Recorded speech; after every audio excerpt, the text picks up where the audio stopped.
Hello दोस्तों, स्वागत है आप सभी का एक नई मैनुआ सीरीज में। तो वीडियो स्टार्ट करने से पहले मैं बस इतना कहूंगा कि इस सीरीज में एंड तक बने रहना। ये मैनुआ बहुत ही अमेजिंग है, जिसमें हमारा एमसी जो है स्टार्टिंग में तो एकदम ही कमजोर सा बंदा होता है और सभी के सभी लोग यहाँ पर उसे बुली करते हैं, लेकिन आगे जाकर उसको एक लेजेंडरी वॉर गॉड सिस्टम मिलता है। और फिर क्या होता है वो तो आगे स्टोरी में देख लेना। तो कहानी शुरू होती है एक इंटेंस से पैनल से, जहाँ हमें दिखाया जाता है कि एक लड़की जख्मी होती है और एक लड़का जो कि इस कहानी का मेन कैरेक्टर है उसे प्रोटेक्ट कर रहा होता है। और ये दोनों किसी ऐसी जगह में फंस गए होते हैं जहाँ पर इन्हें चारों तरफ से मॉन्स्टर्स ने घेर रखा होता है। तभी वो लड़की कहती है कि हम यहीं पर मरने वाले हैं, पर हमारा एमसी कहता है नहीं, हम यहाँ पर नहीं मर सकते, हमें कुछ भी करके यहाँ से जिंदा बाहर निकलना होगा। फिर सीन शिफ्ट होता है जलफरी सिटी प्रिजन में। यहाँ पर हमारे मेन कैरेक्टर का नाम बताया जाता है फ्रांसिस, और फ्रांसिस अपने फादर से बात कर रहा होता है जो कि प्रिजन में होते हैं। फ्रांसिस कहता है, डैड अब मैं 18 साल का हो चुका हूँ और आपने मुझे प्रॉमिस किया था कि जब मैं 18 साल का हो जाऊंगा तो आप मुझे सच बताओगे कि उस दिन क्या हुआ था जब मॉन्स्टर टाइड के कारण पूरी सानवी सिटी डिस्ट्रॉय हो गई थी। डैड मैं आपका नाम क्लियर करना चाहता हूँ। फिर सीन फ्लैशबैक में चला जाता है। 8 साल पहले सानवी सिटी में एक बहुत ही बड़ा मॉन्स्टर्स का हमला हुआ था, जिसके कारण पूरी सानवी सिटी डिस्ट्रॉय हो गई थी। फिर फ्रांसिस कहता है, ये था चाइना की हिस्ट्री का सबसे बड़ा डिजास्टर, जिसमें सिर्फ मेरे फादर हार्ले हेवलेट ही जिंदा बचे थे। फिर बाद में इन्वेस्टिगेशन में पाया गया कि मॉन्स्टर्स के अटैक के टाइम फ्रांसिस के फादर हार्ले ने अपनी ड्यूटी छोड़ दी थी और सानवी सिटी से भाग गए थे, इसलिए उन्हें गिल्टी माना गया और उन्हें धोखेबाज कहकर मौत की सजा सुनाई गई। लेकिन उनकी पुरानी सर्विस को देखते हुए उनकी पनिशमेंट को 10 साल के लिए पोस्टपोन कर दिया गया। और अभी प्रेजेंट का जो टाइम चल रहा है उसमें 8 साल हो गए हैं उस इंसिडेंट को, तो मतलब कि अब से 2 साल बाद फ्रांसिस के फादर को मौत की सजा मिलेगी। फिर सीन वापस प्रेजेंट में आ जाता है। फ्रांसिस कहता है, डैड मुझे बचपन से लोग गद्दार का बेटा कहकर बुलाते हैं, मुझे स्कूल से निकाल दिया, जॉब से रिजेक्ट कर दिया, यहाँ तक कि जब मैं ब्लड डोनेट करने गया तो वहाँ भी मना कर दिया गया। और ये सब सिर्फ इसलिए क्योंकि मैं आपका बेटा हूँ और मैं हमेशा इस भरोसे में जीता रहा हूँ कि एक दिन मैं साबित कर दूंगा कि आप गद्दार नहीं हो। फिर हार्ले बोलता है, फ्रांसिस मेरे पास तुम्हें बताने के लिए कुछ भी नहीं है, मैं उस वक्त अपनी जिम्मेदारी से भाग गया था और मुझे भी इस बात का पछतावा है, इसलिए मुझे मौत की सजा मिली है। तुम एक काम करो, तुम इस शहर को छोड़कर चले जाओ और अपना नाम और पहचान बदलकर एक नई जिंदगी जियो। एक गद्दार का बेटा होने का बोझ बहुत भारी होता होगा, तुम्हें आजाद रहना चाहिए। फिर फ्रांसिस गुस्से में कहता है, नहीं मैं नहीं मानता, डैड आप ऐसे नहीं हो। और फ्रांसिस गुस्से में वहाँ से बाहर निकल जाता है। जैसे ही वो बाहर आता है वहाँ पर खड़े गार्ड्स उसका मजाक उड़ाते हैं। वो कहते हैं, देखो गद्दार का बेटा वापस आ गया, अगली बार से तुम्हारी विजिट फी 3 गुना बढ़ जाएगी। फ्रांसिस हैरान होकर कहता है, क्या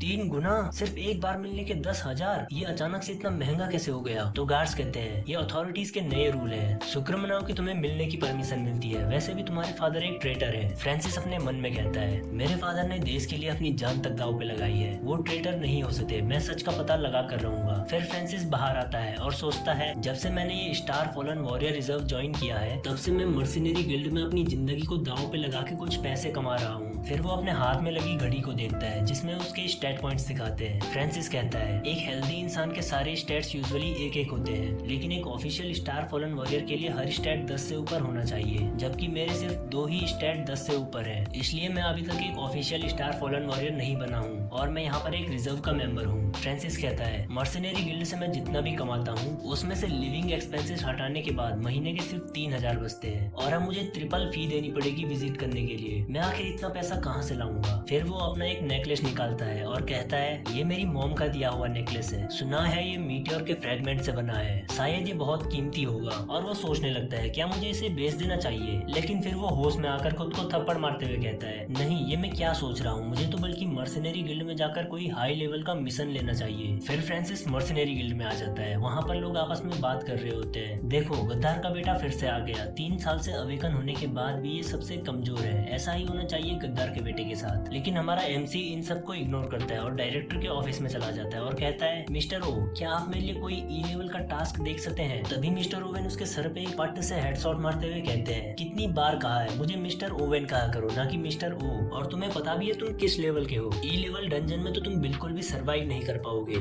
यहाँ तक कि एफ लेवल की डंजन्स में भी तुम बस कैनन फॉडर मतलब कि मॉन्स्टर्स का चारा ही बनते हो। और वो तो तुम्हारी किस्मत अच्छी है जो कि तुम इतने सालों से मरे नहीं, तुम एक स्टार फॉलन वॉरियर रिजर्व के मेंबर हो, अगर तुम ई लेवल मॉन्स्टर लेयर में जाओगे तो तुम जिंदा बाहर कैसे आओगे? तो फ्रांसिस कहता है, मुझे पता है मिस्टर ओवेन, पर मेरे पास और कोई ऑप्शन भी तो नहीं है। तो मिस्टर ओवेन उसकी मजबूरी को समझता है और एक टास्क सीट दिखाते हुए कहता है, ये देखो किसी ने ई लेवल मॉन्स्टर लेयर में एक स्काउट के रोल के लिए बहुत हाई रिवॉर्ड रखा है, टास्क ये है कि तुम्हें रास्ता क्लियर करना होगा और काफी रिस्की होने वाला है। तो फ्रांसिस उस पेपर को देखता है और एक्साइटेड होकर कहता है, क्या 20,000 का reward? Love you Mister Owen. तो मिस्टर ओवेन कहता है, ये टीम थोड़ी सस्पिशियस है इसलिए संभल के रहना। फिर फ्रांसिस रेडी होने लगता है और स्माइल करते हुए कहता है टास्क तो सिंपल सा है, मॉन्स्टर लेयर का रास्ता स्काउट करना है और टीम में सभी जूनियर या फिर उससे ऊपर के वॉरियर्स हैं और तो और इसका काफी अच्छा रिवॉर्ड मिलेगा। लगता है आज मेरी किस्मत चमक गई। फ्रांसिस टीम के पास जाता है और एक लड़की उसे ग्रीट करते हुए कहती है मैं हूँ इस टीम की लीडर इवोन मूरे। और वो पूछती है क्या तुम ही हो मिस्टर ओवेन के रिकमेंडेड स्काउट। तभी फ्रांसिस उसके कपड़ों और वेपन्स को देखकर हैरान हो जाता है और सोचता है उसके वेपन और कॉस्ट्यूम वो तो एक इंटरमीडिएट लेवल की स्टार फॉलन वॉरियर है। और हमारा चैप्टर 1 यहीं पर खत्म हो जाता है। तो आज की वीडियो में बस इतना ही। वीडियो को एक लाइक कर दो और इस सीरीज से जुड़े रहने के लिए चैनल को सब्सक्राइब कर दो और कमेंट करके बताना क्या मुझे इस सीरीज को कंटिन्यू करना चाहिए या नहीं। हम मिलेंगे अगली वीडियो में, तब तक के लिए बाय बाय।